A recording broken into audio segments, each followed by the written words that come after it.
If I said to you, I am a God, what would it communicate? Would you be worried, offended, enraged?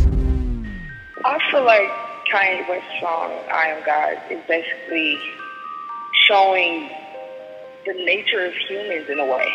Also, I feel like maybe the screaming within the songs was God's wrath on people who, not exactly using his name in vain, but are saying they represent him but are doing a horrible job of that.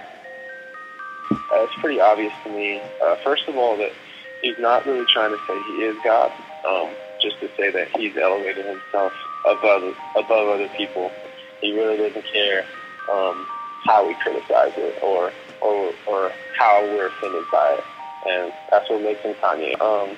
He uses the phrase "I am" a lot, which could definitely be considered blasphemous, and he does kind of refer to Jesus and to God in a pretty casual way. Could be on the lines of disrespectful even, but he never really says he is God. So he does make a clear distinction between himself and God. I just love the fact that slowly but surely knowledge that used to be discussed secretly and kind of hidden is now becoming mainstream. Example, Erykah Badu sang best in her track On and On. Also, in Mary Mary's track is The God in Me. Again, they say the God is within. We are gods and goddesses. So here it is, 2013. Kanye West's track, I Am a God. He's kind of just out with his. No hiding, no metaphors, no nothing. It's just like, get out, motherfuckers. I am a God. I am a God. I am a God. Did you hear it?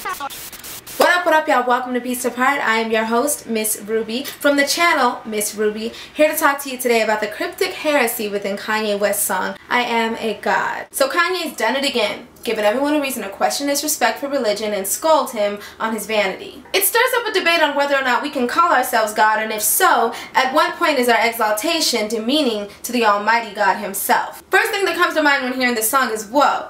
First Jay-Z calls himself Hove, now Kanye is straight up saying he's God? They're like, dang, I do like Ye though. Let me hear him out before completely writing this off as evil. Conflicting, right? Let's get into these lyrics. Okay, being that these four words make up the title and set the premise for the entire song, I'm going to spend some time here. There are numerous Bible scriptures associated with this passage, but since I doubt Kanye West wrote this song based purely on the Bible, I'm not going to quote all of them. I will point out two that stood out to me though. First would be Psalms 82:6, which supports Kanye calling himself God by stating, I have said, ye are gods, and all of you are children of the Most High. But then there are scriptures like Isaiah 43:10 that state things like, ye are my witnesses, saith the Lord, and my servants whom I have chosen, that ye may know and believe me, and understand that I am he. Before me there was no God formed, neither shall there be after me. So the question remains, is it correct to consider ourselves gods? Well, in analyzing these lines, I noticed two major things.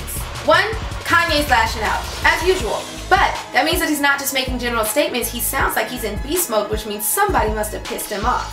Two, Kanye wants to make it very clear that he believes in a higher power by stating, I am a man of God, my whole life in the hands of God. Based on a new interview with W Magazine, Kanye expressed that his inspiration for the song came in fall of 2012 after the Fashion Week in Paris, when a designer offered him access to one of their big runway shows under one condition, that he wouldn't attend anymore following that event. Maybe they don't trust Ye to act right as he's demonstrated before, but of course, that pissed him off. In the interview with W Magazine, he quoted, the next day I went in the studio with Daft Punk and I wrote I Am God, cause it's like, yo, nobody can tell me where I can and can't go, man.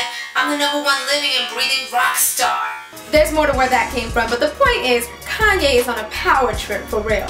Verse 1. I feel like these lines make Ye's case. Like, look, one minute you guys love me and the next you don't. But I'm never gonna beg for your acceptance. I'm too good, like on Mike's level. We get confirmation of this with the aforementioned article when Kanye stated, I made that song because I am a god. I don't think there's much more explanation. I'm not gonna sit here and defend shit. That shit is rock and roll, man. That shit is rap music. I am a god. Now what? I can honestly say I do go back and forth with Ye myself because his first 3 albums were fire, loved him.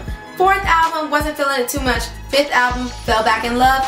This album, not so sure. But the point Ye is trying to make to all of us is that he's in it for the all-around artistry of his craft, for the memorabilia of his brand, of his impact on the world, not just for hip-hop or compromising to sell records. That's why he always keeps it real, and that's why he doesn't care. Though some believe the mic line is about Mike Tyson, I beg to differ. I think he's talking about the king of pop, Michael Jackson, who Kanye often compares himself to.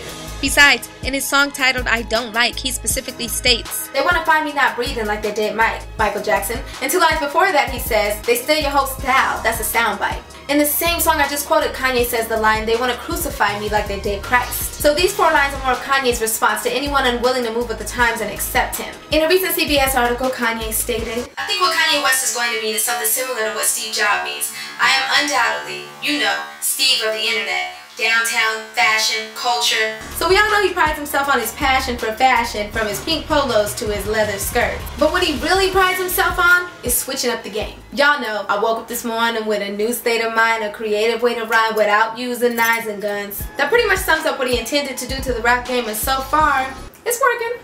Sort of. Influence like that can surely lead someone to believe there's something like a god, right? In this stanza he talks about a Rat Pack. The Rat Pack were a group of highly influential entertainers back in the 60s who worked together at shows, films, and were remembered as such. All of the names mentioned in the next 3 lines are members of Kanye's Rat Pack, his clan, designers, managers, barbers, etc. Second verse.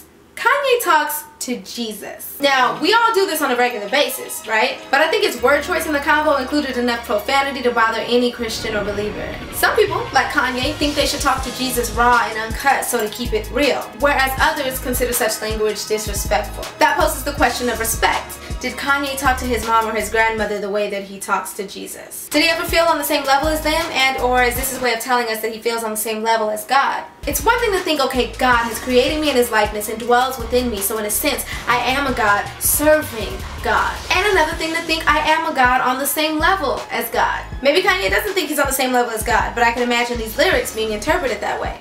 What y'all think? Mi casa es su casa is Spanish for my home is your home, and Cosa Nostra is another way of referring to the mafia. So here's the next thing everyone's wondering. Why all the screams, Kanye? I've heard many interpretations about this, and since they're not actual lyrics and so far he hasn't done an interview explaining the screams, I'll give you my take on it. Gathering that Kanye wrote this entire song about his divinity in relation to artistic success, power, and influence. I think these screams are here for 2 reasons. 1, to enhance the sound quality and effects of the track itself. And 2, to represent the tortured souls who don't believe in him. But I don't think Kanye wants us to follow him the way that we do Christ. I think he wants us to understand that he is in control of his life and success the way Christ is. Not us. Whether we give him good or bad feedback, he is ultimately the decider. There are many people who believe they possess this power. If you're one of them, consider this song empowering to you, because it's not like Kanye is saying he is your God. However, if you're one that believes that there is only one God and he does not share the power, rather he dwells within us and allows us the option to access and leverage his power through faith, praise, and worship, then you'd likely take offense to this record. Musically and lyrically, on a scale of 1 to 10, I give this song an 8 because I can't deny its compelling quality. With this song, Kanye stimulated a much needed conversation as well as sincerely expressed himself as an artist. But the song loses 2 points for me because of the demonic feel it has. I can't rock with that. I love most of your music, Kanye, but this is a little much for me. Anyway, we've got to get this convo poppin', so thanks for stopping by Piece Apart Music. Thumbs this video up if you liked it, subscribe if you want to see more, but make sure you don't go until you leave your piece in the box below. Come back at the end of this week for full album reviews of YEEZUS by Kanye West and Born Sinner by J. Cole. And until next time, it's Miss Ruby signing off for Piece Apart. Did you hear it?